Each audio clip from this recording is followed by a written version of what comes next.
والصلاة والسلام على سيد الأنبياء والمرسلين أما بعد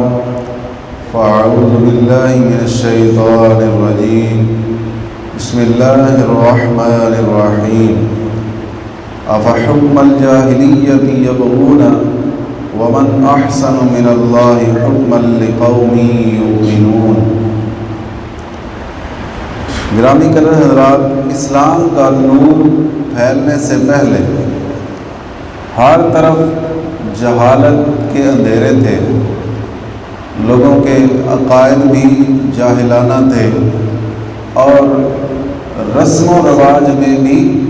جہالت اور بیہودہ چیزیں نظر آتی تھیں۔ اس دور کے عقائد اور معمولات دین و مذہب سے دور ہونے کے ساتھ ساتھ عقل کے تقاضوں سے بھی دور تھے۔ تو دور جاہلیت کی بے شمار خرابیوں میں سے یہ باتیں بھی تھیں کہ لوگ اقتدار اور حکومت اور عہدوں کے لیے آپس میں لڑتے تھے، جھگڑتے تھے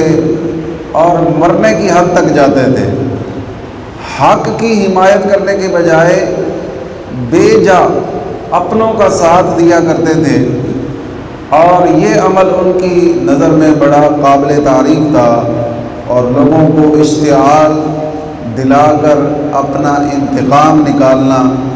اور اپنے اندر کی جو دشمنی ہے وہ نکالنا، یہ ان کی بری عادتوں میں سے ایک بہت بڑی بری عادت تھی۔ رحمت دو عالم صلی اللہ تعالیٰ علیہ وسلم نے اعلان نبوت فرما کر لا علمی کی تاریک رات کو، جہالت کی اس تاریک رات کو علم اور روشنی کی صبحوں میں تبدیل فرما دیا۔ آپ صلی اللہ تعالیٰ علیہ وسلم نے معاشرے کی ایسی تربیت فرمائی کہ حکومت، اقتدار اور منصب سمیت کوئی بھی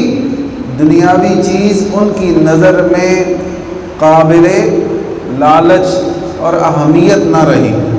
ان کے دلوں سے ان چیزوں کی محبت سرکار دو عالم صلی اللہ تعالیٰ علیہ وسلم کے صدقے بالکل ختم ہو گئی۔ اگر ہم اپنی موجودہ صورتحال پر غور کریں تو ایسا لگتا ہے کہ اسلام کا نور پھیلنے کے بعد اب ہم دوبارہ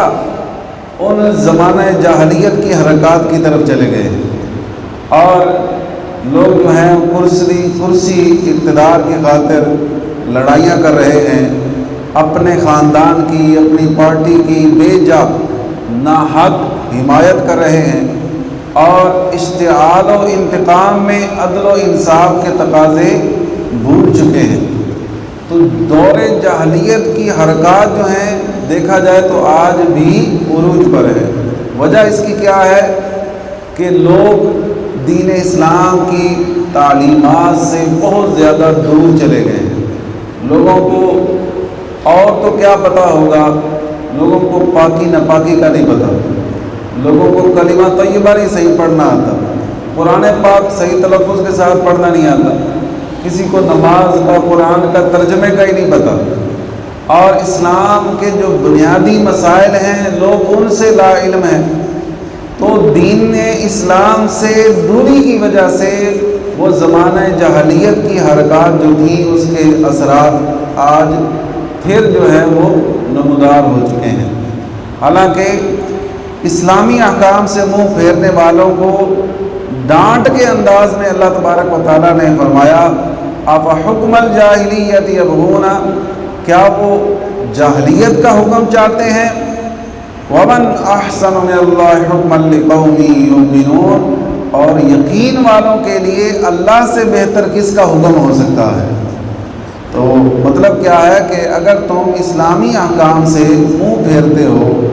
جو ہدایت ہی ہدایت ہے، نور ہی نور ہے، تو اس کا مطلب یہ ہے کہ تم دور جاہلیت کا زمانہ اور اس کا نظام چاہتے ہو جس میں اندھیرا ہی اندھیرا ہے، جس میں ظلمت ہی ظلمت ہے، جس میں جہالت ہی جہالت ہے۔ تو پھر جب تم اسلام کے احکام سے روگردانی کرتے ہو، تو مطلب تو یہی ہے نا کہ پھر دور جاہلیت کے جو رسم و رواج تھے، حرکات تھیں، ان کا شاید تمہیں چاہت ہے کہ ہم وہ اپنائیں، حالانکہ اس میں ہمارے لیے کوئی بھلائی نہیں ہے۔ ہمارے لیے تمام بھلائیاں دین اسلام کی اتباع میں پوشیدہ ہیں۔ اب دیکھیں، آج جس عنوان سے میں آپ کو دور جاہلیت کے دور حاضر میں اثرات کے حوالے سے جو چیز آپ کے سامنے رکھنا چاہتا ہوں، وہ یہ ہے کہ دور جاہلیت میں نبی پاک صلی اللہ تعالیٰ علیہ وسلم کے تشریف لانے سے پہلے لوگ کرسی کے لیے، منصب کے لیے لڑائی جھگڑے کیا کرتے تھے، حتیٰ کہ ایران جو ہے اس وقت ایک سپر پاور تھا، تو ایرانی شاہی فیملی جو تھی اس میں اقتدار کے لیے جھگڑے ہوتے ہی رہتے تھے، سرداری کے لیے جھگڑے ہوتے ہی رہتے تھے۔ ایسا بھی ہوتا تھا کہ باپ اگر کرسی اقتدار پر ہے تو بیٹا اپنے باپ کو قتل کر رہا ہے، کس لیے؟ کہ اس کی حکومت ختم ہو جائے اور مجھے حکومت مل جائے۔ لیکن ہم کیونکہ الحمدللہ مسلمان ہیں، قرآن و سنت میں یہ تربیت دی گئی ہے کہ اگر اقتدار اور حکومت اپنے آپ مل جائے، لوگوں کی باہمی رائے اتفاق سے لوگ کسی ایک بندے کو حکومت دینے پر متفق ہو جائیں تو یہ بری چیز نہیں ہے، لیکن خود کرسی کی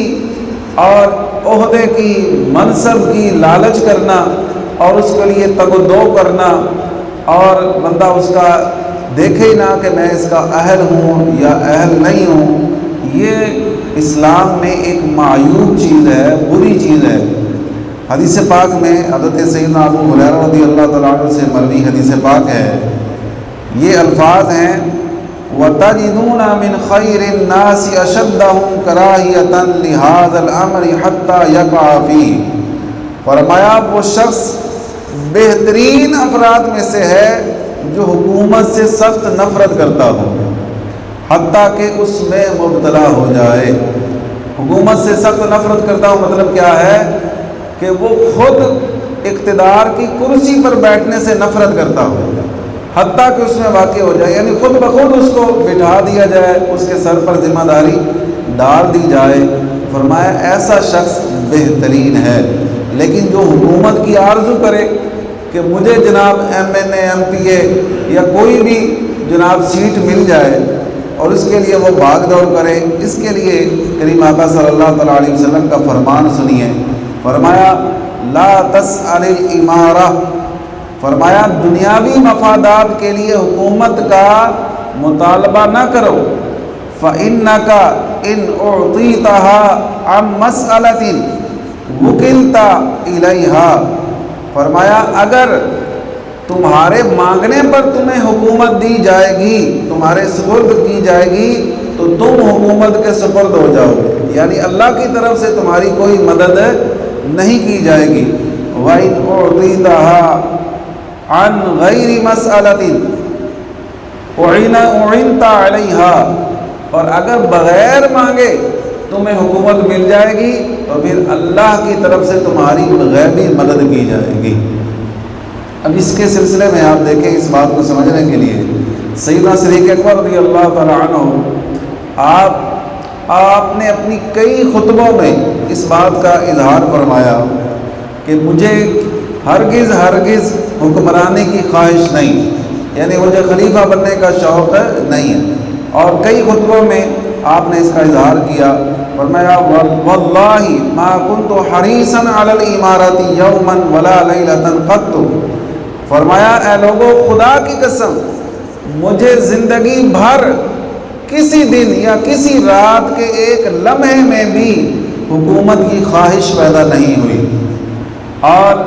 ولا سألتها اللہ عز وجل فی سر ولا علانیۃ،